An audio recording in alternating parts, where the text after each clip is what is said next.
જ્ઞાન ધારણ બીજો દિવસ ગઈકાલે આપણે આ ભાગવતજીના મહાત્મ્યને આપણે શરૂઆત કરી. મહાત્મ્યના 6 અધ્યાયો છે. એ 6 અધ્યાયો ભાગવતજીનું મહત્વ સમજાવે છે કે સનકાદી ઋષિમુનિઓએ નારદજીને પુરાણ શ્રવણ જે છે એના સપ્તાહ પારાયણનો મહિમા એ જણાવ્યો કે આ સપ્તાહ પારાયણનું મહત્વ શું છે અને આ સપ્તાહ પારાયણના નિયમો શું છે. કોઈ પણ કાર્ય હોય એના વિધિ અને નિષેધ આ બેની જાણકારી આપણને હોવી જરૂરી છે. એને સફળતા માટે જો આ બે વસ્તુની ખબર હોય તો એનું રિઝલ્ટ, એનું પરિણામ, એનું ફળ સારું અને સારું આપણને પ્રાપ્ત થાય. એક સ્વિચ બોર્ડ હોય, એ સ્વિચ બોર્ડથી બે કાર્ય થાય. એની અંદર આંગળી નાખો તો શું થાય? શોર્ટ લાગે. પણ એ સ્વિચ બોર્ડમાં તમે સ્વિચ પાડો એટલે ખબર છે કે એનું પંખા, લાઇટ જે કંઈ પણ હોય એ ચાલુ કરી શકાય. તો જે આંગળી નથી નાખવાની એનો નિષેધ છે, અને સ્વિચ પાડી અને લાઇટ પંખા ચાલુ કરવાના એ એનો વિધિ છે. આ બંનેનું જ્ઞાન આપણને હોય, એના જ્ઞાન સાથે કોઈ પણ કાર્ય કરવામાં આવે તો એની સફળતા અવશ્ય મળે. એટલે પુરાણ શ્રવણના નિયમો જણાવ્યા છે, એનો વિધિ જણાવ્યો છે કે વિધિપૂર્વક એના નિયમના પાલનપૂર્વક જો આ ભાગવત પુરાણનું શ્રવણ કરવામાં આવે તો એનું ફળ અવશ્ય મળે. કાલે ધુંધુકારીનું આખ્યાન આપણે જોયું તો એમાં શું આવ્યું કે ધુંધુકારી માટે મહેમાન આવ્યું પહેલાં, પણ પછી બીજા લોકોને ના લઈ ગયું. તો એનું ભગવાનના પાર્ષદો જણાવે છે કેમ તો કે કથા શ્રવણનો ભેદ. ધુંધુકારીએ એક ચિત્તે કથા સાંભળી, ઉપવાસે રહીને કથા સાંભળી. ભલે ભાગવત અને વ્યાસજી લખે કે ઉપવાસે રહેવાની જરૂર નથી. બસ તમારા મન એને ઉપર તમે કાબુ મેળવી શકો, ભક્તિ માર્ગમાં એ બાધક ન બને એટલું અન્ન લેવું એ હિતાવહ છે. આવા એના નિયમ છે. કોઈ પણ કાર્યમાં એમાં ખાસ પૂજા, યજ્ઞ, યાગાદી, જપ, તપ એમાં નિયમો છે કે પેલું તો આસન પોતાનું હોવું જોઈએ. તમારું આસન ઉપર બેસવાનો તમારા પતિનો કે પુત્રનો પણ અધિકાર નથી. એટલું યાદ રાખવું કે તમારા આસન પર પતિ કે પુત્રનો પણ અધિકાર નથી, એવું શાસ્ત્રો જણાવે છે. તમારા આસન પર તમારે બેસવાનું છે અને એનું પુણ્ય તમારે ભેગ કરવાનું. તમારે આસન પર એ બેસે એટલે તમારું પુણ્ય એની અંદર ટ્રાન્સફર થાય. એટલે આપણે હતા એવા રહેવાનું. આવો એનો નિયમ છે. બીજી વસ્તુ, જ્યારે કથા યજ્ઞ આવું થતું હોય ત્યાં આપણે ગયા હોય તો એનો નિયમ છે કે શ્રવણ યજ્ઞ ચાલુ હોય ત્યારે એની અંદર જે આહુતિઓ હોવાથી હોય ત્યારે આપણા મનમાં સતત જે દેવનો યજ્ઞ થતો હોય એનું નામ સ્મરણ ચાલવું જોઈએ. એટલે મેં કીધું કે માળા સાથે રાખવાનું. કે માળા એ તમારો સંયમ છે, તમને કંટ્રોલમાં રાખશે કે અહીંથી મનને બહાર જવા દેશે. તમારું મન સતત હરિચિંતનમાં લાગેલું રહેવું જોઈએ. તમને ભગવાનનું જે નામ પસંદ હોય, રામ, કૃષ્ણ, સ્વામિનારાયણ, જે નામ પસંદ હોય, ભગવાનના અનેકો નામ છે. એ અનેક નામમાંથી જે નામ આપણને વાલું લાગે એ નામ આપણે જપ કરવાનું છે. અને દરેક નામ અનેક ઘણું મહત્વ છે. ભગવાને ક્યાંય એવું કીધું કે મંત્રનો જપ કરવો. આખું ભાગવત નામ સંકીર્તનનો મહિમા જણાવે છે. નવતા ભક્તિ આવશે કે નવતા ભક્તિ 9 પ્રકારની ભક્તિ આપણે કરી શકાય. એમાં કઈ કઈ ભક્તિ છે એમાં એક નામ સંકીર્તન ભક્તિ પણ આવે છે. આવા પુરાણ શ્રવણના નિયમો છે. સાથે થઈ શકે કીધું કે અન્ન બને એટલો અન્નનો ભોજનનો ત્યાગ કરવો. થઈ શકે એવું સમજવાનું કે કોઈ એક વસ્તુ આ 15 દિવસ કથા સાંભળું છું, આ એક વસ્તુનો 15 દિવસ માટે ત્યાગ કરીશ. બધી જ વસ્તુ ના થાય તો કોઈ એક વસ્તુનો ત્યાગ કરી લેવો. એ પણ એક જાતનું વ્રત છે, પણ એમાં દ્રઢ બનીને રહેવું. આટલો નિયમ. અને નિયમ જે પાલન થાય એવો નિયમ ગ્રહણ કરવો. પછી મનમાં એમ થાય કે હારવા નથી થતું એવો કોઈ નિયમ ગ્રહણ કરવો નહીં. એના કરતાં નહીં કરો, કથામાં નિષ્ઠા છે તોય એનું ફળ મળશે. આનાથી પણ આગળ નિયમ શું કીધું કે કથા શ્રવણ કરનાર અને વક્તા આ બે બને એટલું મૌનનું પાલન કરવું. કથા જ્યાં સુધી ચાલે, જેટલા દિવસ ચાલે, બને એટલું મૌન ગ્રહણ કરવું.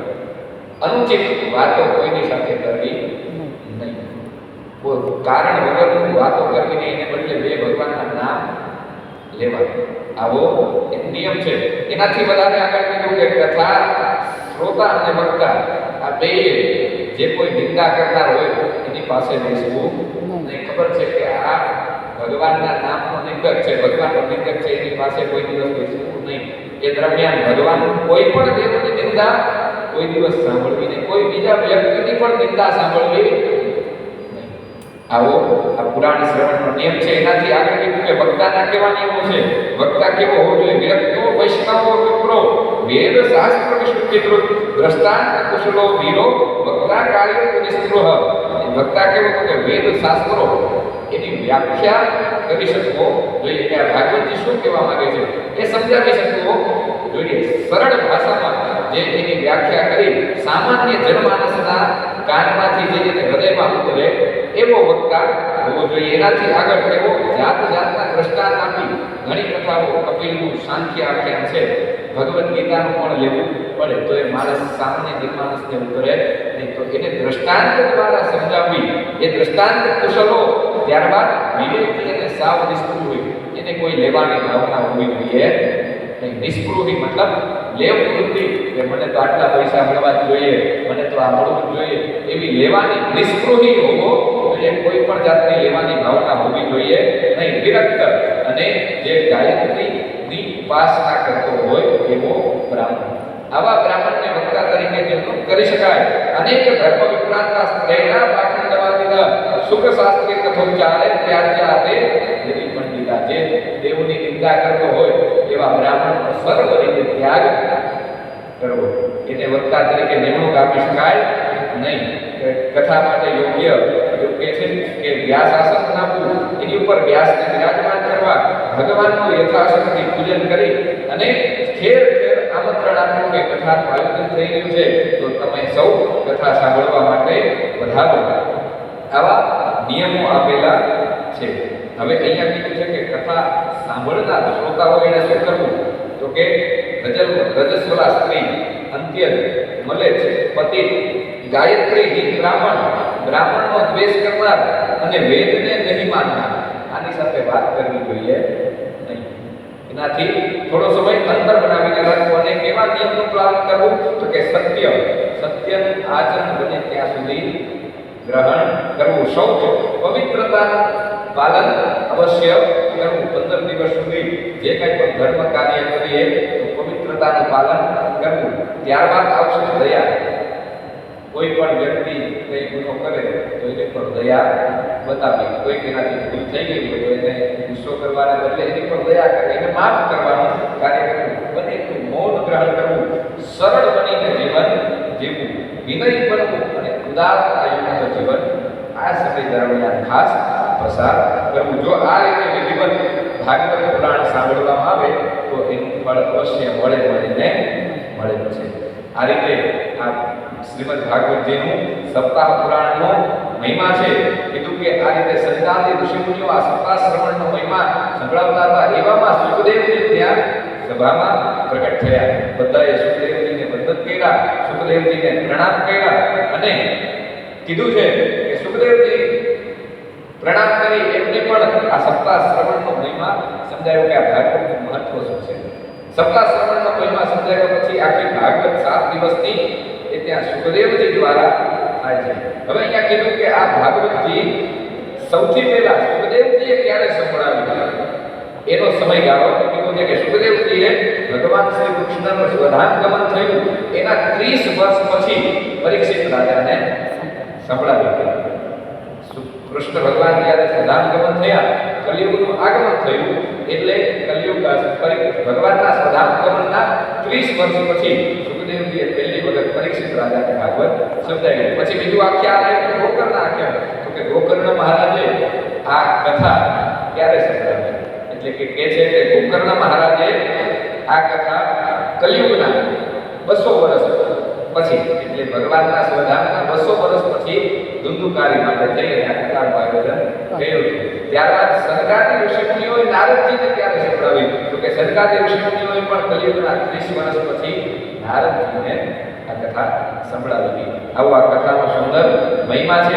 એનાથી આગળ કીધું છે કે આ ભાગવત શાસ્ત્ર એક છે છે કે સદા સેવ્યા શ્રીમદ ભાગવતી કથા. આ એવું અમૃતપાન છે કે આ નિત્ય નિરંતર સેવન કરતું રહેવું જોઈએ. એમાંથી નિત્ય નવું માખણ તમને પ્રાપ્ત થશે. જેટલી કથા સાંભળશો દરરોજ કાંઈક તમને નવું પ્રાપ્ત થશે. એવી આ શ્રીમદ ભાગવત કથા છે. આજના મહાત્મ્ય ભગવાનને અર્પણ કરીને આવો આજના બીજા દિવસે શ્રીમદ ભાગવતમાં પ્રવેશ કરીએ. બોલીએ પુરુષોત્તમ ભગવાનની જય. આ શ્રીમદ ભાગવત ના 12 સ્કંદ અને 12 સ્કંદમાં પહેલો જ સ્કંદ, એ પહેલા સ્કંદમાં સૌથી પહેલું મંગલાચરણ આપેલું છે, જે સત્ય સ્વરૂપનું મંગલાચરણ આપેલું છે. એવું કહી શકાય કે સત્યનારાયણનું મંગલાચરણ અહીંયા આપેલું છે. આપણે સત્યનારાયણનું વ્રત ઘરે કરીએ છીએ તો સત્યનારાયણ કોણ છે? ભગવાન પૂર્ણ પુરુષોત્તમ કૃષ્ણનું સ્વરૂપ છે. કૃષ્ણ એ જ સત્ય છે, સત્ય એ જ કૃષ્ણ છે. એ સત્યનું જ અહીંયા મંગલાચરણ આપેલું છે. આવું ભાવથી આંખ બંધ કરી કૃષ્ણને વંદન કરી મંગલાચરણ સાથે આ ભાગવતજીમાં પ્રવેશ કરીને જન્માદ્યસ્ય યતોન્વયાદિ તરતશ્ચાર્થેષ્વભીનસ્વરા તેને બ્રહ્મર્દાયયાદિ કવયે મોહયન્તિ સૂરયઃ તેજો વારિમૃદાં યથા વિનિમયો યત્ર ત્રિસર્ગો મૃષા ધામ્ના સ્વેન સદા નિરસ્તકુહકં સત્યં પરમ ધીમહિ સત્યં પરમ ધીમહિ. આ ભગવાન કેવો છે? આ મંગલાચરણ દ્વારા કહે છે કે જન્માદ્યસ્ય યતોન્વયાદિ તરત, જેનું થકી આ જગતનું સર્જન થાય, જેના થકી આ જગતનું પાલન થાય અને સંહાર થાય. યતોન્વયાદિ તરત ચાર્થેષ્વ વિઘ્નસ્વરા, કાર્ય અને કારણ રૂપે બધા જ પદાર્થોમાં એ રહેલો છે. એવો ઈશ્વર કોઈ પણ કાર્ય થાય છે તો એની પાછળ કોઈને કોઈ કારણ રહેલું છે. આ સૃષ્ટિ ચાલે છે તો એ પણ ભગવાનની ઈચ્છાથી ચાલે છે. ભગવાનને એકમાંથી અનેક થવાની ઈચ્છા થઈ એટલે આ સૃષ્ટિનું સર્જન થયું. એટલે સૃષ્ટિનું સર્જન એ કાર્ય છે અને ભગવાનને એકમાંથી અનેક થવાની ઈચ્છા થઈ એ એનું કારણ છે. એટલે કાર્ય અને કારણ બધા જ એ ભગવાન છે. એનાથી અલગ, એનાથી પૃથક પણ એ છે. એની અંદર રહેવા છતાં એ એનાથી અલગ છે. એટલે કાર્ય કારણનો સંબંધ લાગુ પડતો નથી. એ બંધાય પણ છે અને બંધનમાં આવતો પણ નથી. બંને રીતે એની ગણતરી થાય છે. સર્વજ્ઞ છે, સ્વયં પ્રકાશ છે અને પોતાના સંકલ્પથી બ્રહ્માને વેદનું જ્ઞાનનું દાન આપ્યું છે. પોતાના સંકલ્પ માત્રથી બ્રહ્માજીને સૃષ્ટિની રચના કરવા માટેનું વેદ જ્ઞાન ભગવાને પ્રદાન કર્યું છે. તેજો બાર પ્રદાયતા વિનિમયો યત્ર ત્રિસર્ગ પુરુષા. આ તેજો હોય સૂર્યના રશ્મિમાં જળનો અને જળમાં સ્થળનો અને સ્થળમાં જળનો ભ્રમ થાય, એવી જ રીતે આ ત્રિગુણમય સૃષ્ટિ મિથ્યા હોવા છતાં પણ અધિષ્ઠાન સત્તાથી સત્યવત થઈ ગઈ છે. શું કહે છે કે પેલું રસ્તા પર મૃગજળ જોયું હોય આપણે, એ મૃગજળ આપણે રસ્તા ઉપર જતા હોય તો જોઈએ એટલે લાગે કે ક્યાંક સામે પાણી છે, પણ પાણી હોતું નથી. પણ છતાંય એ દેખાય તો છે. એટલે આ જગતમાં એ છે પણ દેખાતો નથી. એને જોવા માટેની એવી દ્રષ્ટિ જોઈએ.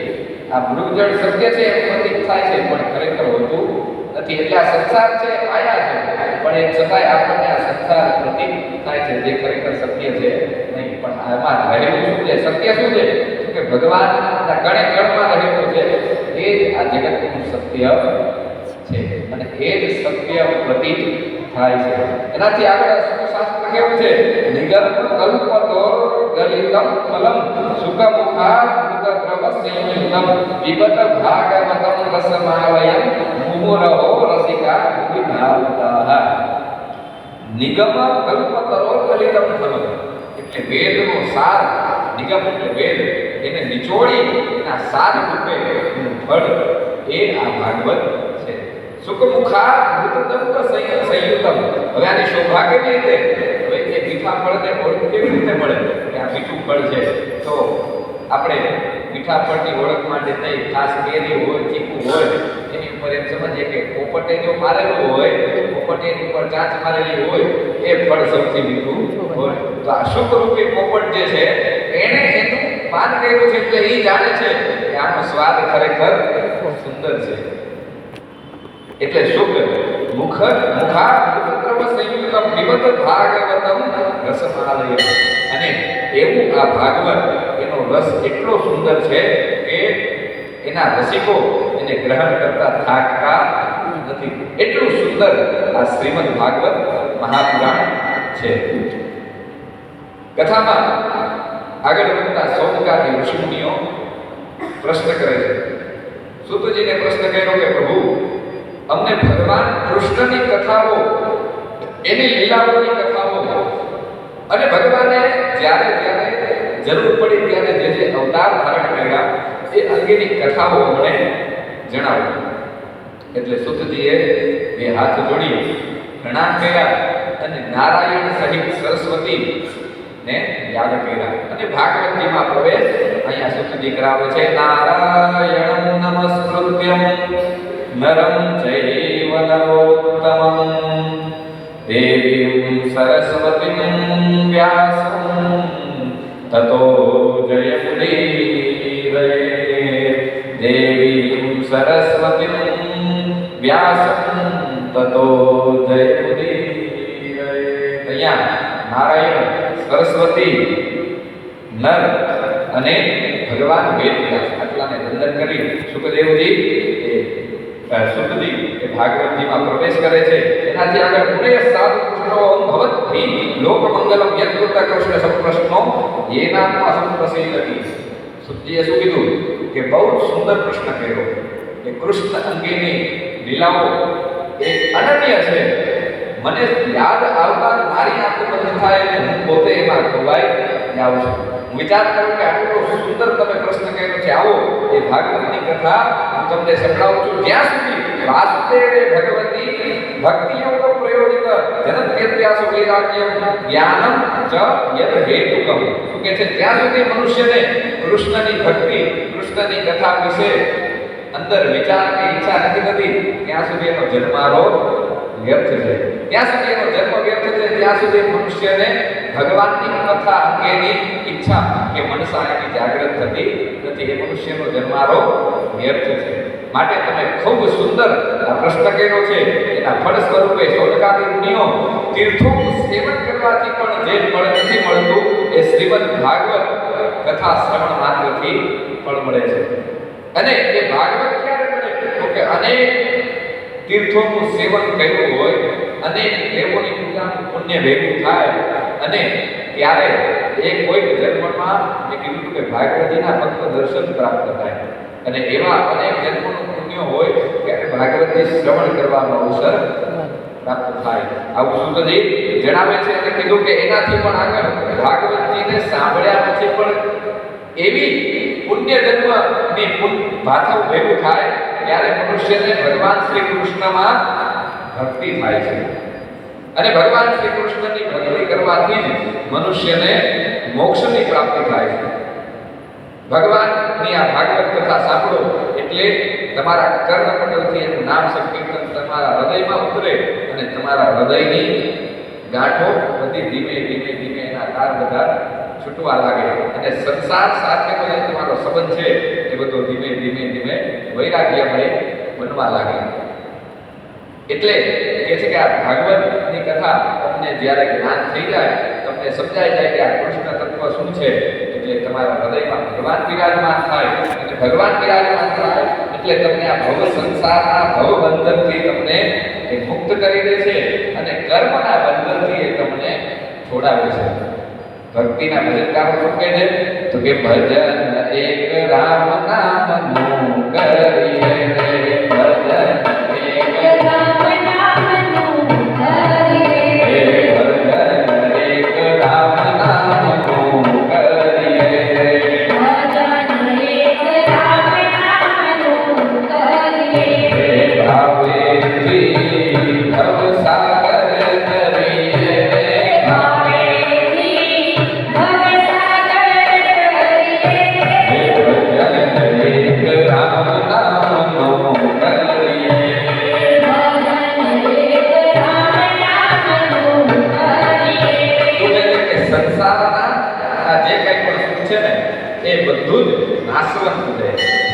આ જગતમાં જે કંઈ પણ દેખાય છે નાશ થઈ જશે. ધન હોય, સુખ હોય કે વૈભવ હોય, એ બધું જ નાશવંત છે.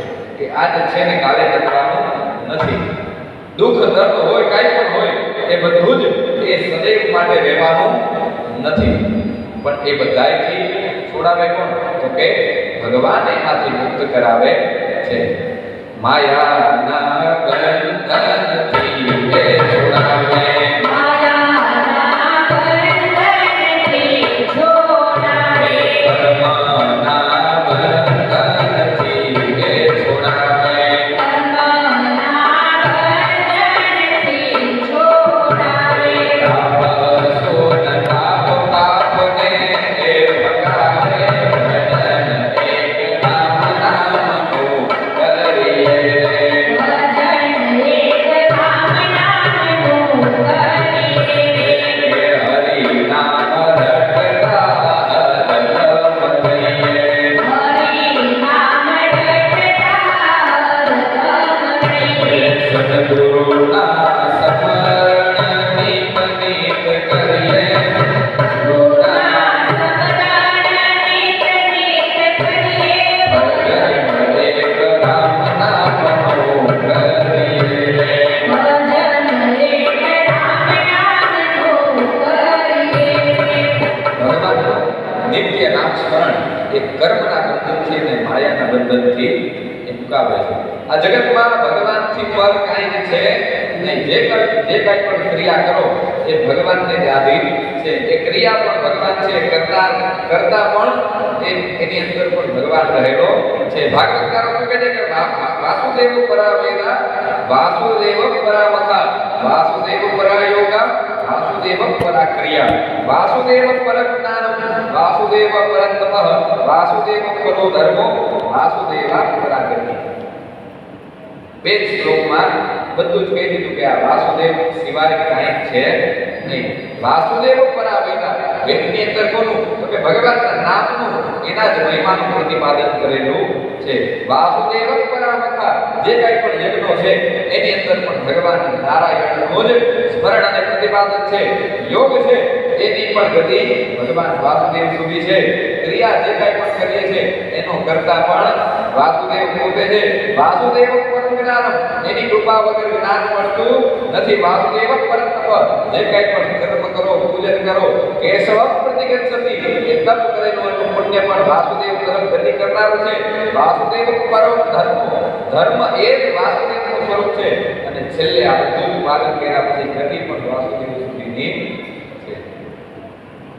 ગીતાજીમાં પુરુષોત્તમ યોગ 15મો અધ્યાય, 15મા અધ્યાયમાં ભગવાને અર્જુનને કહી દીધું, અહમ વૈશ્વાનરો ભૂત્વા પ્રાણિનાં દેહમાસિક પ્રાણાપાન સમાયુક્તમ પચામ્યન્નમ ચતુર્વિધમ. હે અર્જુન, તો વિમાન ના કરીશ. અહમ વૈશ્વાનરો ભૂત્વા, જે કોઈ પણ ચરાચર જીવ જગત છે એની અંદર હું વૈશ્વાનર નામના અગ્નિ રૂપે રહેલો છું. પ્રાણ અપાન વાયુથી મનુષ્યના અન્નને પચાવવાનું કાર્ય હું કરું છું. વૃષણીના વાસુદેવોસ્મિ પાંડવાના ધનંજય મુનિનામપ્યહમ વ્યાસ કવિનામ કૃષ્ણ કવિ. ભગવાને એના વિશ્વરૂપ દર્શન યોગ, વિભૂતિ યોગ એમાં પણ કીધું છે. શું કીધું? તો કે વૃષણીના વાસુદેવોસ્મિ, વૃષણી વંશીઓમાં વાસુદેવ કોણ છે? હું છું. પાંડવાના ધનંજય, હે અર્જુન, પાંડવોમાં ધનંજય એટલે અર્જુન તું પોતે મારું સ્વરૂપ છે. મુનિના મુખ્ય અભ્યાસ જેણે આ શાસ્ત્રોનું પ્રતિપાદન કર્યું, જેણે શાસ્ત્રોને લખ્યા એ વેદ વ્યાસ અને કવિઓમાં કૃષ્ણા કવિ સૌથી મોટા આદિ કવિ વાલ્મીકી હું ઓકે છું. આવી રીતે ભગવાન પોતાનો મહિમા જણાવે કે આ ભાગવત જે કંઈ પણ છે એ બધું જ મારું પ્રતિપાદન છે. આ જગતમાં જે કંઈ પણ પ્રતીત થઈ રહ્યું છે એ બધું જ હું પોતે જ કરી રહ્યો છું અને એની ગતિ પણ મારા સુધી થાય છે. આવો આ ભાગવતજીનો મહિમા આગળ સુધીજી કહે છે કે સાંભળો. વેદ વ્યાસજી આગળ આ ભાગવતજીના મહિમા આગળ વધતા એ ભગવાનના આ અવતારોનું વર્ણન કરે છે કે અવતારો જ્યારે ભગવાને એકમાંથી અનેક થવાની ઈચ્છા થઈ ત્યારે સૌથી પહેલા એમની 10 ઇન્દ્રિયોનું સર્જન કર્યું. 10 ઇન્દ્રિયો, એક મન અને પંચ મહાભૂત, આ 16 ની પ્રકૃતિનું ભગવાને સર્જન કર્યું. ત્યારબાદ એમને જીવ સૃષ્ટિથી એમની નાભી કમલથી બ્રહ્માજીની રચના કરી.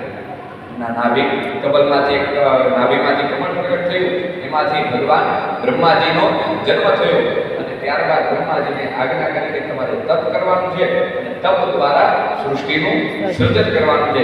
એમાં ભગવાનને જ્યાં જ્યાં જરૂર પડી ત્યાં ભગવાન નારાયણે અવતાર લઈ અને બ્રહ્માજીને સૃષ્ટિમાં મદદરૂપ થયા. પહેલો જ અવતાર ભગવાને કુમાર નામના સર્ગમાં ધારણ કર્યો જે સનત કુમારોથી ઓળખાય. 4 કુમારો સનત, સનંદન, સનત અને સનકાદિ, આ 4 એ સૌથી પહેલો સનત કુમારો અવતાર થયો જેણે નારદજીને બ્રહ્મ જ્ઞાન આપ્યું. બીજો અવતાર ભગવાનનો થયો એ વારાહ અવતાર થયો. જ્યારે પૃથ્વી રસાતળમાં જતી રહી ત્યારે હિરણ્યાક્ષને મારી અને ભગવાને પૃથ્વી દેવીને બહાર લાવી અને બ્રહ્માંડમાં સ્થિર કરી. ભગવાનનો ત્રીજો અવતાર એ નારદનો થયો. ભગવાનનો ત્રીજો અવતાર એ નારદનો પણ અવતાર થયો. ભગવાનનો ચોથો અવતાર નરનારાયણ રૂપે થયો. નરનારાયણ રૂપે ભગવાને તપની મહત્વ સમજાવી કે તપનું મહત્વ શું છે. એમણે કોના ઘરે અવતાર લીધો કે ધર્મદેવ અને મૂર્તિ દેવીના ઘરમાં એમણે અવતાર ધારણ કર્યો. ધર્મ એટલે કોણ છે? સ્વયં યુગરાજા. એમના ઘરે એમની પત્ની હતા મૂર્તિ દેવી, જે પ્રજાપતિ દક્ષના દીકરી હતા. એમનાથી ભગવાનનો નર અને નારાયણ રૂપે જન્મ થયો. ત્યારબાદ 5મો અવતાર ભગવાનનો કપિલ નારાયણનો થયો, જેમણે સાંખ્ય નામનું શાસ્ત્ર જગતને આપ્યું. 6થો અવતાર ભગવાનનો અત્રિ અને અનુસૂયાની ઘરે દત્તાત્રેય તરીકે થયો. ત્યારબાદ ભગવાનનો 7મો અવતાર જ્યારે જગતમાં કાંઈ જ બચ્યું નહીં ત્યારે દેવોને ભવિષ્ય પહોંચાડવા માટે યજ્ઞ નારાયણનો અવતાર થયો. આ યજ્ઞ નારાયણનો અવતાર થયો એના દ્વારા ભગવાને જગતને યજ્ઞ દ્વારા દેવોને ભવિષ્ય આપ્યું અને જગતને પુષ્ટિ આપી. ત્યારબાદ ભગવાનનો 8મો અવતાર જે ઋષભદેવ તરીકે થયો. એની કથા આગળ આવશે કે ઋષભદેવ કોણ હતા. આમ કહેવાય કે જૈનોના પ્રથમ તીર્થંકર એ ઋષભદેવ ભગવાન છે. અને અહીંયા ભગવાન એ મહાધર્મનિષ્ઠ થયા, એનાથી અલગ આખા પંથની સ્થાપના થઈ. ત્યારબાદ એનાથી 9મો અવતાર થયો ભગવાનનો પૃથુ રાજાનો. પૃથ્વી જ્યારે પોતે બધું ધાન્ય શાકભાજી આપવું પોતે કરવા લાગી ત્યારે પૃથુ રાજાએ પૃથ્વીને ખોદી એની હળ ચલાવી અને એની ઉપર ખેડૂતોને ખેતી કરતા શીખવાડ્યું. એ ભગવાનનો બીજો અવતાર રાજા પૃથુ તરીકે થયો. એનાથી આગળ આ સર્ગની પૂર્ણાહુતિ થઈ. જ્યારે આ કલ્પ પૂર્ણ થયો ત્યારે ભગવાને ફરીથી વિચાર કર્યો કે નવી સૃષ્ટિનું સર્જન કરવું છે.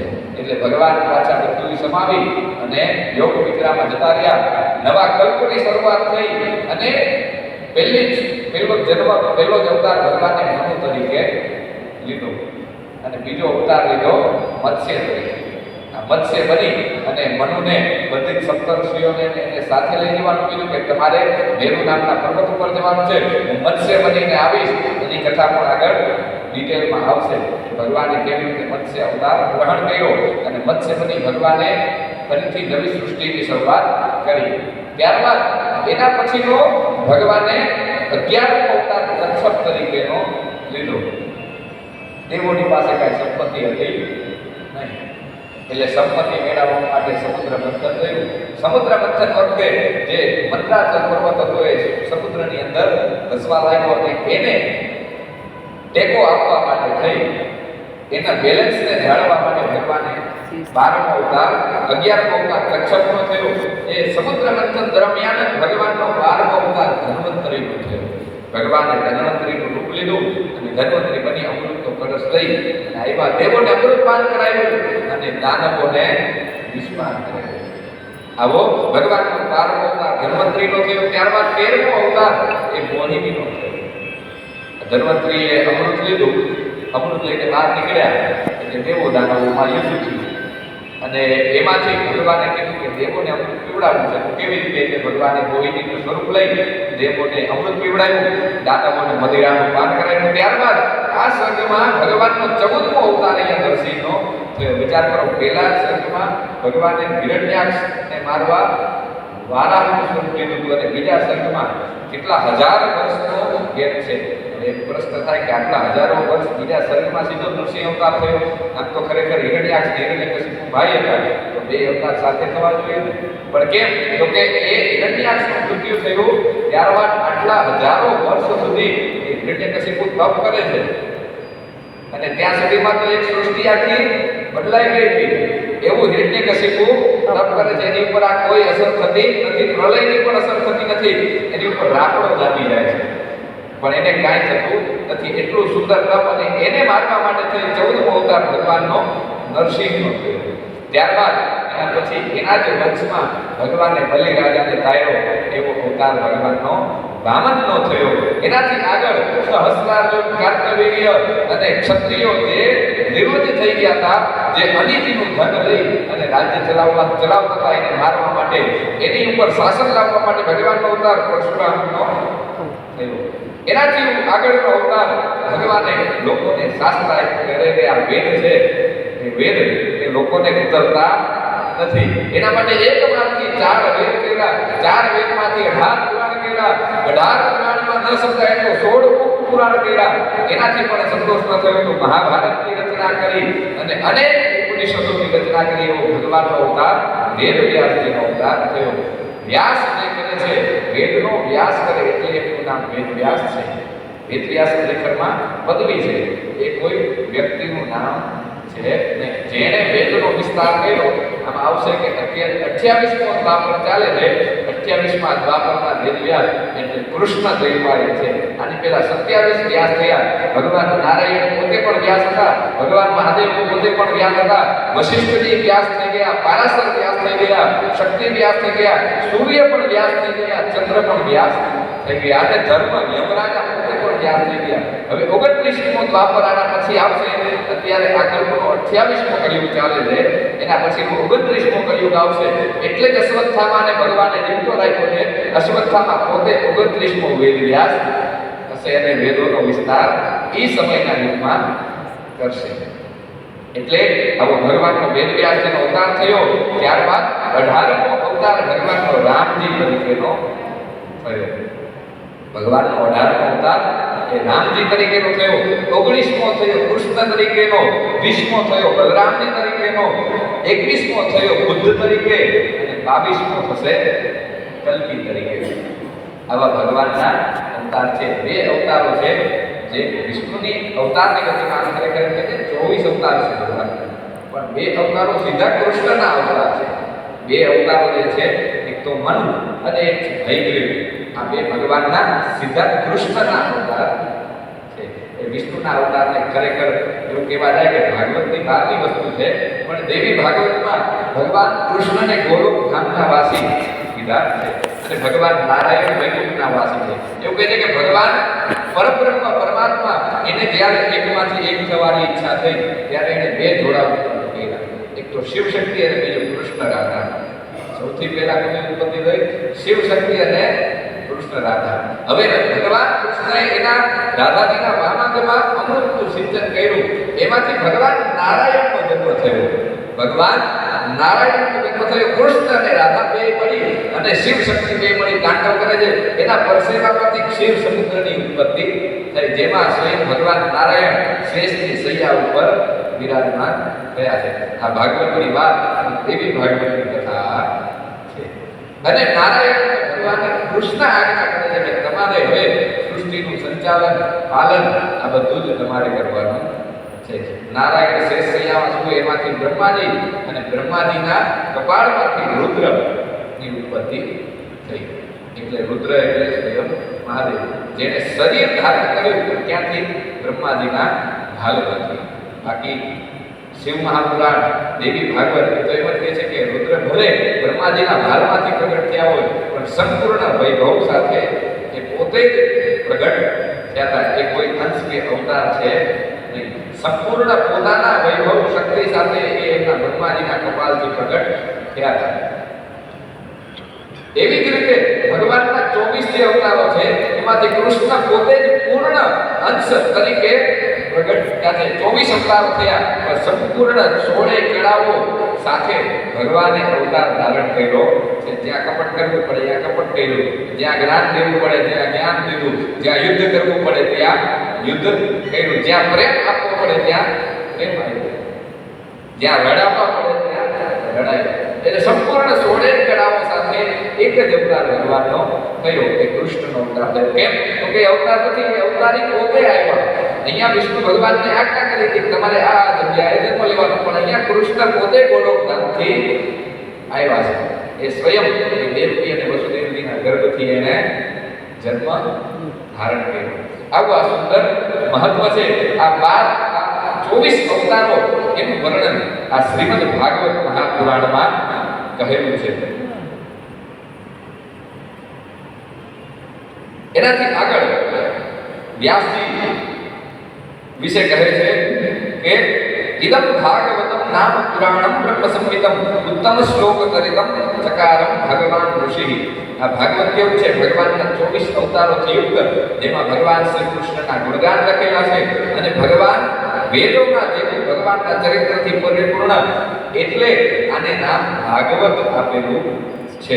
તેમણે આ પ્રશંસનીય કલ્યાણકારી મહાન પુરાણ લોકોના કલ્યાણ માટે પહેલા કોને આપ્યું તો કે પોતાના પુત્ર સુખદેવજીને આપ્યું.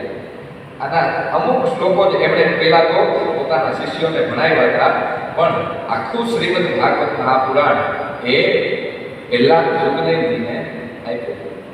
એ કેવી રીતે? તો કે રોમહર્ષણ આદિ ઋષિઓને કીધું કે તમે જાઓ, વનમાં જાઓ અને આટલા શ્લોકનું ગાન તમે કરજો. એટલે બરહા પીડાવાળો શ્લોક જે છે એનું ગાન કરતા કરતા કરતા આ બધાએ એમના શિષ્યો જંગલમાં લાકડા છાણા સમિત ભેગા કરવા માટે જાય છે. એમાં સુખદેવજીને વનમાં અવાજ પડ્યો કે આ કેટલા સુંદર શ્લોકોની રચના છે. આ શ્લોકની રચના કોણે કરી હશે અને એ શ્લોક જેના માટે ગવાયા છે એ કેટલો સુંદર હશે. આ શ્લોકની રચના સુખદેવજીના કાનમાં પડી એટલે જે શ્લોક ગાતા તેને ઉભા રાખ્યા. એ ઉભા રહ્યો, તમે આ કોનું ગાયન કરો છો, કોના નામનું ગાયન કરો છો, એ અમારે જાણવું છે. અને આની રચના કોણે કરી? એટલે એના શિષ્યો કે અરે આ તો એક નહીં, આવા તો 18,000 શ્લોકો છે અને 18,000 શ્લોકોમાં એક શ્લોકમાં આટલી સુંદરતા છે. એટલે એને કીધું કે આ બધી આ ગ્રંથની રચના કોણે કરી? તો કે આની રચના શ્રી કૃષ્ણ દેવાય વેદવ્યાસજીએ કરી છે. અરે તે મારા પિતાએ આટલી સુંદર રચના કરી અને મને જ નથી આપી. આજે જ મારા પિતા પાસે જવું અને આ 18,000 શ્લોકોનું અધ્યયન કરવું. સુખદેવજી તરત જ પોતાના પિતાના આશ્રમે આવે અને પોતાના પિતાના આશ્રમે આવી અને આ શ્રીમદ ભાગવત મહાપુરાણનું અધ્યયન કરે છે. એ સમયે સુખદેવે કીધું કે જ્યારે સુખદેવજીને ભણાવતા હતા ત્યારે મેં પણ આ શ્રીમદ ભાગવતનો અભ્યાસ એની સાથે રહીને કર્યો છે. એક વખત કહે છે કે વ્યાસજી પોતે પોતાના આશ્રમમાં બેઠા હતા. સૂર્યોદયનો સમય થયો અને સૂર્યોદયના સમય એમને એમ થયું કે મેં 17 પુરાણોની રચના કરી, મહાભારત લખ્યું, પણ હજી મને શાંતિ મળતી નથી. મારું મન કેમ શાંત છે? મેં લોકોને કેવી રીતે જીવન જીવવું આ બધા જ ગ્રંથોનું પ્રતિપાદન કર્યું, આટલા પુરાણોમાં મેં આ બધું જ્ઞાન લખ્યું, પણ હજી મારા જીવને શાંતિ થતી નથી. એવામાં નારદજી ત્યાં વધારે છે. નારદજી આવી અને નારદજીએ વેદવ્યાસજીને પ્રશ્ન કર્યો કે બોલો વ્યાસ, તમારા મનમાં તો કંઈક ચિંતા હોય એવું લાગે છે. એટલે વેદવ્યાસજીએ કીધું કે નારદ, મેં આટલા બધા 17 પુરાણોની રચના કરી, મહાભારત લખ્યું, અને છતાંય મારા જીવનને હજી સંતોષ મળતો નથી. કારણ કે ખરેખર મહાભારત આટલું ઉત્તમ છે. અને એ જે કોઈ પણ વાંચે બીજો ગાયત્રી છે. ખરેખરમાં લોકો શું કહે છે કે મહાભારત વંચાય નહીં, એને ઘરમાં ના રખાય. પણ મહાભારત એ બીજું ગાયત્રીનું સ્વરૂપ છે. મહાભારતનું વાંચન કરવાથી ઘણા લોકોનું જીવન સુધરે છે. તમારા જીવનને કેમ બાળવું એ આખું જ મહાભારતમાં એક વર્ણન આપેલું છે. ભાગવતમાં ભક્તિ કેમ કરવી એ આપ્યું છે, પણ જીવનને કેવી રીતે જીવવું, એના નિયમો ક્યાં કેવી રીતે વર્તન કરવું, કેવી રીતે લોકો સાથે વ્યવહાર કરવો, સામેવાળો માણસ તમારી સાથે આ વ્યવહાર કરે તો તમારે એની સાથે શું વ્યવહાર કરવો, એનું વ્યવહારિક જ્ઞાન બધું મહાભારતમાં આપેલું છે. આખી ભગવદ્ ગીતા એમાં આપેલી છે. આવું સરસ મહાભારતનો ગ્રંથ, પણ છતાંય હજી તમને શાંતિ નથી થતી. એટલે નારદજી છતાંય કહે છે કે સાંભળો, તમે જ્ઞાન તો બધું આપ્યું, પણ ભગવાનની ભક્તિ થાય, ભગવાનનું નામ સંકીર્તન થાય એવું જ્ઞાન શું કરવાનું તમને ખબર છે? કે જ્ઞાનથી ઉપર ભક્તિનું મહત્વ છે. જ્ઞાનની માતા એ ભક્તિ છે. એટલે ભગવાનનું નામ સંકીર્તનનો મહિમા જેમાં હોય, સીધું જ ભગવાન સાથે કનેક્શન કરાવે એવો કોઈ ગ્રંથની રચના તમે કરી નથી. તો કે એવું કેમ? આ બધું જ્ઞાન છે એ કોના માટે કામ આવે? જે ભણવા જાય એના માટે, સંન્યાસીઓ માટે, બ્રાહ્મણો માટે. જે ભણવા જતા નથી એના માટે આ જ્ઞાન શું કામ આવે? મીરાબાઈ નરસિંહ મહેતા કઈ યુનિવર્સિટીમાં ભણવા ગયા હતા, છતાં એને ભગવાનને પ્રાપ્ત કર્યા. તો શેના કારણે? ભક્તિના કારણે. સૌથી મોટું કાર્ય હોય, સૌથી મોટું મહત્વ હોય શેનું છે? કે ભક્તિ, ભગવાનના નામ સંકીર્તન, મહિમા. એટલે નારદજી કહે છે કે તમે ભગવાનની ભક્તિનું નિરૂપણ હોય, નિસ્વાર્થ ભક્તિનું નિરૂપણ હોય એવું કોઈ ગ્રંથની રચના તમે કરી નથી. જ્યાં સુધી મનુષ્યોએ શ્રી કૃષ્ણની નિસ્વાર્થ ભક્તિ નથી કરી લેતું ત્યાં સુધી એને જીવનમાં કોઈ સંતોષ મળતો નથી. એટલે ભગવાન શ્રી કૃષ્ણના નિસ્વાર્થ લીલા ચરિત્રોનું જેમાં વર્ણન હોય એવા ગ્રંથની તમે રચના કરો, ત્યારે તમારા હૃદયને શાંતિ મળશે. આ જ વાતમાં નારદજી પોતાનું ચરિત્ર એને સંભળાવે છે. નારદજીએ શું કીધું? તો કે સાંભળો, પૂર્વના સમયમાં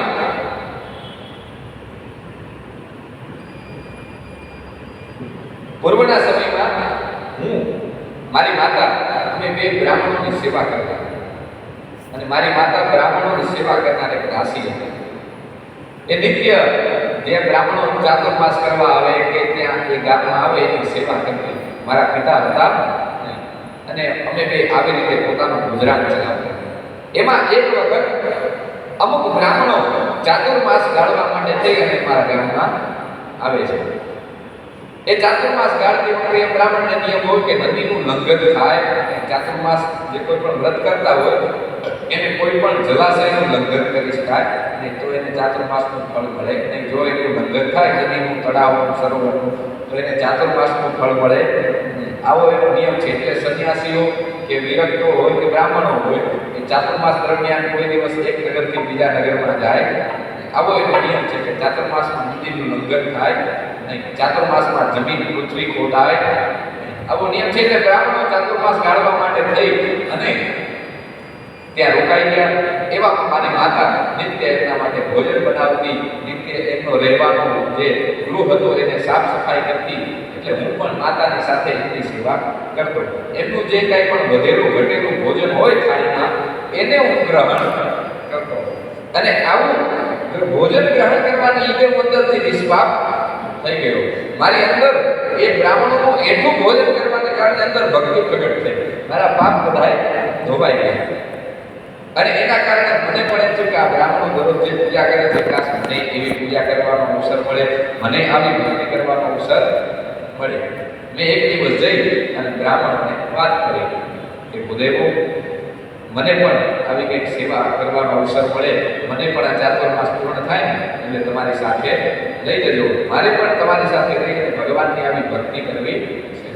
એટલે બ્રાહ્મણોએ કીધું કે નહીં, તારું અત્યારે હું તારી માતાની સેવા કરવાની છે, તારે તારી માતાની સાથે રહી અને એની સેવા કરવાની છે. જ્યારે એ ઋણમાંથી તું મુક્ત થઈ જાય ત્યારે અમારી પાસે તું આવજે. આટલું કહી અને બ્રાહ્મણો તો ત્યાંથી ઉપદેશ આપી, ભગવાનનો નામનો ઉપદેશ એમને આપે જે સુમંત્ર આપ્યો કે આ મંત્રનો જપ તારે ત્યાં સુધી કરવાનો છે, જ્યાં સુધી તને તારી માતાની ઋણમાંથી મુક્તિ ન મળે ત્યાં સુધી સતત તારે આ મંત્રનો જપ કરવાનો છે, જે ભાગવતજીમાં વાસુદેવ ગાયત્રી મંત્ર તરીકે ઓળખાય છે. ઓમ નમો ભગવતે તુભ્યં વાસુદેવાય ધીમહિ પ્રદ્યુમ્નાય અનિરુદ્ધાય નમઃ શંકર્ષણાય ચ. આ ભાગવતજીનો વાસુદેવ ગાયત્રી મંત્ર છે. આ મંત્ર એમને આપી દીધો કે તારે આ મંત્રનો જપ સતત કરવાનો અને એનાથી ભગવાનના ચરિત્રો સતત તારે સાંભળવાના જ્યાં સુધી તારી માતાની સેવા ન કરે. હવે તો એવી પ્રાર્થના ભગવાનને કરવા લાગ્યા કે ક્યારે આ સેવામાંથી મુક્ત થવું અને ક્યારે જલ્દી મારી માતાનું મૃત્યુ થાય, આવી પ્રાર્થના ભગવાનને કરવા લાગ્યા. એક દિવસ એવું થયું કે એની માતા સવારે વહેલા ગાય ધોવા માટે થઈ અને ઢાળિયામાં જાય છે. ત્યાં એ ગાય ધોવા માટે જાય ત્યાં એવામાં એક સાપ એને કરડ્યો અને એની માતાનું મૃત્યુ થયું. મૃત્યુ થાય એટલે માણસ શોકમાં આવે એને બદલે આ ઉછળીને નાચવા કૂદવા માંડ્યા કે આ ભગવાને આજે મને એના તરફ બોલાવવા માટે થઈને રસ્તા ખોલી દીધા. એની માતાનો સંસ્કાર કર્યો, અંત્યેષ્ટિ કરી અને તરત જ એને બધું ત્યાગ કરી અને પેલા બ્રાહ્મણો જે હતા ત્યાં જવા માટે થઈ અને નીકળી ગયા. બ્રાહ્મણોએ એની સાથે લીધા. આમ બ્રાહ્મણો પાસેથી બ્રહ્મ જ્ઞાન એમણે પ્રાપ્ત કર્યું. બ્રહ્મ જ્ઞાન પ્રાપ્ત કરી અને એમને ખબર પડી કે આ જગતમાં ભગવાન સિવાય કોઈ ખોટું છે નહીં અને ભગવાનનું જ સ્મરણ એનું જ તપ મારે કરી અને એમને પ્રાપ્ત કરવા છે. એમ કરતા કરતા વનમાં એ જવા લાગ્યો. વનમાં જઈ અને હું જેમ તેમ જે ભોજન મળે એ ભોજન મળી અને ભગવાનનું તપ કરતો. ક્યારે કંઈ ન મળે તો કંઈ લેવાનું નહીં, પણ ભગવાનના ચરિત્રોનું ગાન અને એનું શ્રવણ અવશ્ય કરવાનું. આમ કરતા કરતા મને એક દિવસ એવો થયો કે મેં સતત 10 દિવસ સુધી હું તપમાં રહ્યો, મેં અન્ન કે જળ લીધું નહીં. એવામાં મને થોડી એવી ભગવાનની ઝાંખી થઈ. ભગવાનને મારી ચિંતા થઈ કે લાવા ભગવાનને દર્શન આપું. ભગવાને થોડી એની ઝાંખી કરાવી. મને ભગવાનના ચતુર્ભુજ રૂપે થોડા દર્શન થયા, પણ એ દર્શનથી મને તૃપ્તિ થઈ નહીં. હું ભગવાનને આમ તેમ શોધવા લાગ્યો, વિરહમાં ભટકવા લાગ્યો કે હવે તો મારે ભગવાનના દર્શન ગમે એમ કરીને કરવા છે. ભગવાન ક્યાં ગયા તમે એમ કરીને આમ તેમ ભટકવા લાગ્યો. મને વિરહમાં જોઈ ભગવાને આકાશવાણી સ્વરૂપે કીધું કે દીકરા, હજી તારું શરીર એટલું લાયક થયું નથી. હજી તું તપ કર, ત્યારે તારો આ દેહનો ત્યાગ થઈ જશે ત્યારે હું તને મારી પાસે બોલાવી લઈશ. એટલે નારદજીએ કીધું કે હું પોતે આવી રીતે ભગવાનનું વાક્ય સાંભળી અને આવી રીતે હવે મારા દેહનો ત્યાગ ક્યારે થાય એની હું રાહ જોવા લાગ્યો. એમ છતાં સમય પૂર્ણ થયો, પ્રલયનો કાળ આવ્યો, ભગવાન યોગ નિદ્રામાં જાય છે, સમસ્ત સૃષ્ટિને સંકેલવાનો સમય આવ્યો, પ્રલય કાળ આવ્યો ત્યારે ભગવાને શ્વાસ દ્વારા મને અંદર ગ્રહણ કરી દીધું. ભગવાને પોતાના શરીરમાં મને સમાવી લીધું. પછી જ્યારે બીજી સૃષ્ટિનું સર્જન થયું, નવો કલ્પ આવ્યો, ત્યારે પેલા બ્રહ્માજીની રચના થઈ.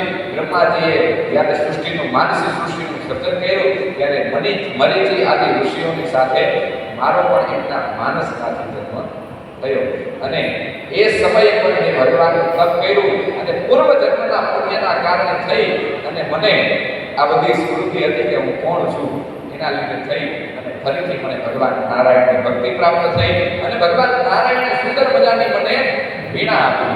એ વીણા વગાડતો વગાડતો આજે બધી જ જગ્યાએ કોઈ રોક વગર બધા લોકોમાં જઈ શકું છું અને એમના નામનો પ્રચાર કરું છું. ભક્તિ માર્ગના શ્રેષ્ઠ આચાર્ય હોય તો એ મહાત્મા નારદજી છે.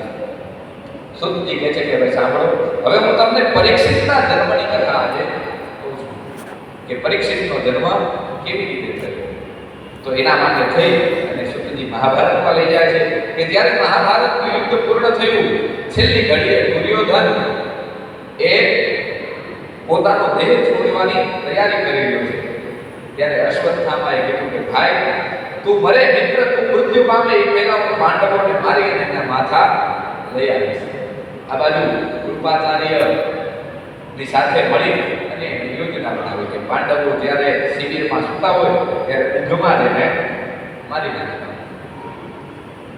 એટલે આ અશ્વત્થામા પોતે એ જ સમયે કૃષ્ણ ભગવાને પણ લીલા કરી પાંડવોને ના પાડી કે આજે તમારે અહીંયા સુવાનું નથી. નકર એમને ખબર હતી કે આ પાંચમાંથી કોઈ મરે તો ભગવાનને ખબર હતી મારે મરવું પડશે. પૃથ્વીમાં એ પેલા જ વચન માગી લીધેલું પાંચમાંથી જો કોઈ પણ મરે ને તો તારે કૃષ્ણ મૃત્યુને પ્રાપ્ત થવું પડશે.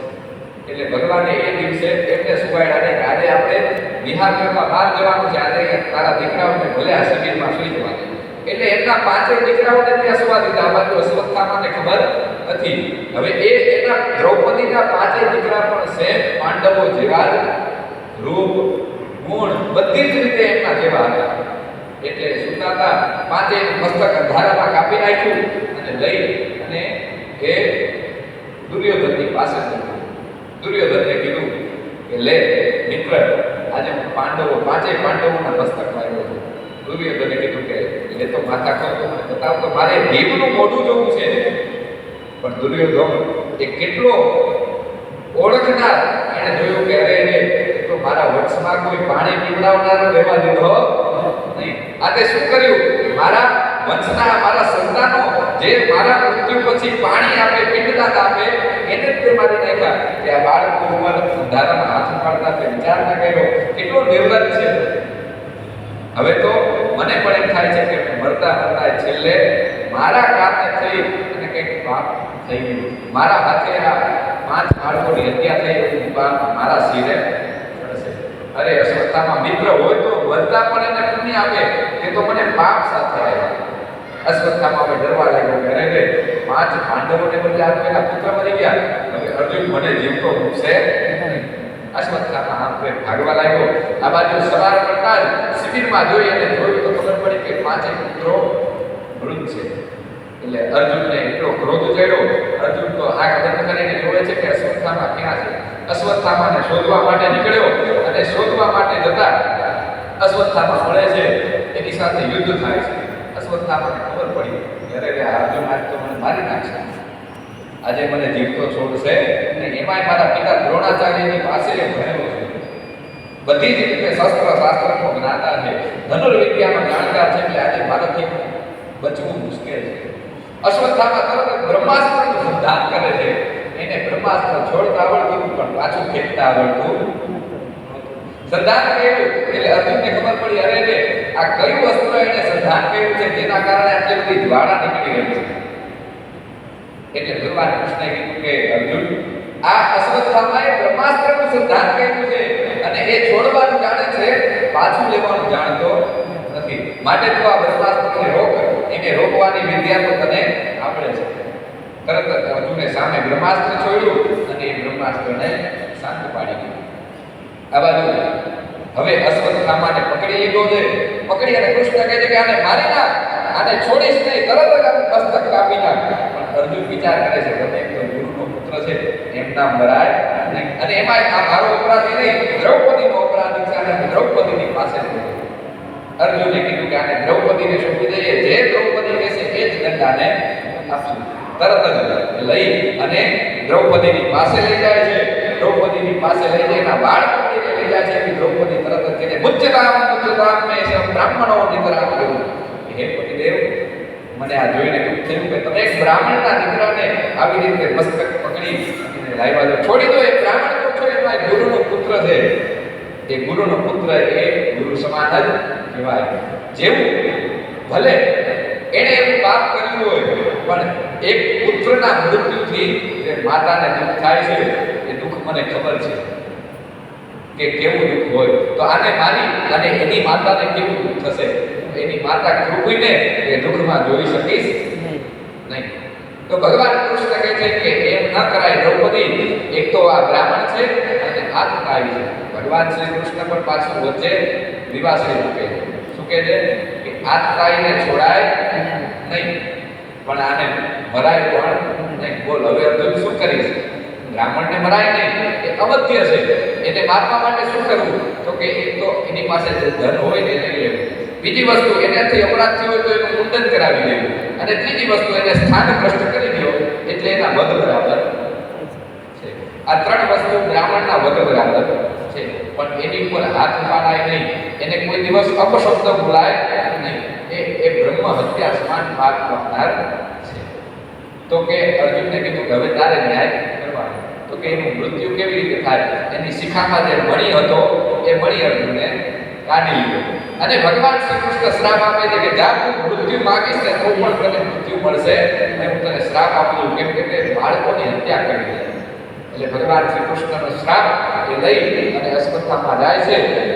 આ બાજુ હવે અશ્વત્થામા ત્યાંથી નીકળી ગયો, ત્યાં તો એને કાંઈ કર્યું નહીં. આ બાજુ બધા પાંડવો એ આવી ગંગાના કિનારે આવી અને જે યુદ્ધમાં મરાયા હતા એનું તર્પણ પિંડદાન કરે છે. પાછળથી ભગવાન શ્રી કૃષ્ણને સ્તુતિ સંભળાય, અરે મને કંઈક યાદ કરી રહ્યું છે. આંખ બંધ કરીને જોયું તો ખબર પડી કે અશ્વત્થામા અહીંથી જતો રહ્યો. પાછળથી ફરીથી એને બ્રહ્માસ્ત્રનું સંધાન કરી અને એને વિચાર કર્યો કે પાંડવોના વંશને રહેવા દઈશ નહીં. આ અર્જુને મારો મણી કાઢી લીધો, હજી હું પાંડવોનું નિર્વંશ કરી નાખીશ. ફરીથી પાછળથી એને વાત કર્યો અને એક બ્રહ્માસ્ત્રનું સંધાન કરી સીધું બ્રહ્માસ્ત્ર મોકલ્યું દ્વારકા. દ્વારકા કેમ તો કે ત્યાં અભિમન્યુની પત્ની ઉત્તરા ત્યાં એની સેવા થઈ રહી હતી. એને ગર્ભ હતો, એ ઉત્તરાના ગર્ભમાં અભિમન્યુનું સંતાન હતું અને આ પાંડવનો છેલ્લો વંશ ત્યાં હતો. એ છેલ્લો વંશ પણ રહેવા ન દઉં એના માટે થઈને બ્રહ્માસ્ત્રનું સંધાન કરે છે. ઉત્તરા ભગવાનની સ્તુતિ કરે, હે પ્રભુ, હે નાથ, જેવી રીતે મારી સાસુમાં દ્રૌપદીની તમે રક્ષા કરી હતી એવી રક્ષા મારી પ્રભુ તમે કરો. જેવી મારી સભામાં એની લાજ બતાવી હતી એમ આજે મારા ગર્ભની રક્ષા તમે કરો. ભગવાન તરત જ એના ગર્ભમાં પ્રવેશ કરી અને ઉત્તરાના ગર્ભની રક્ષા કરે છે, બ્રહ્માસ્ત્રને શાંત કરે છે. આ બાજુ માતા કુંતી એની સ્તુતિ કરે છે કે ધન્ય છે કૃષ્ણ, આજે તે અમારા વંશને બચાવી લીધો. એ કુંતીની સ્તુતિ ખૂબ સુંદર એક આખા અધ્યાયમાં આપેલી છે કે નમસ્તે પુરુષોત્તમ મધ્ય ઈશ્વરમ પ્રકૃતે પરમ અલક્ષ્ય સર્વભૂતાના મંતરવહી અવસ્થિતમ. અને છેલ્લે પ્રાર્થના કરે છે કે હે કૃષ્ણ, સદૈવ મારા પર દુઃખ આપજે. કુંતી માતાએ છેલ્લે શું માંગ્યું? હે કૃષ્ણ, અમને સદાય દુઃખ આપજે. શું માગણી કરી? સુખની માગણી કરી નથી, અમને સદાય દુઃખ આપજે. કેમ દુઃખ માંગ્યું? તો કે જ્યારે દુઃખ પડ્યું ને ત્યારે તું અમારી હારે હતો. સુખમાં તો તું યા હારે હોય કે ના હોય એની અમને મતલબ નહીં, પણ દુઃખમાં તું અવશ્ય અમારી હારે હતો. એટલે દુઃખ આવશે તો તું અમારી હારે જોઈશ, તો અમને ગમે એવા દુઃખ આવશે તો એ કાંઈ અસર થશે નહીં. પણ તમારું અમારી સાથે સાનિધ્ય, તમારું અમારી સાથેનો સાથ જે છે એ અમને અત્યંત પ્રિય છે. એટલે અમારી દુઃખ આવજો, જેના કારણે હે પ્રભુ તમે અમારું રક્ષણ કરશો. આટલું કરી અને ભગવાન દ્વારકા જવા માટે થઈ અને પ્રસ્થાન કરે છે.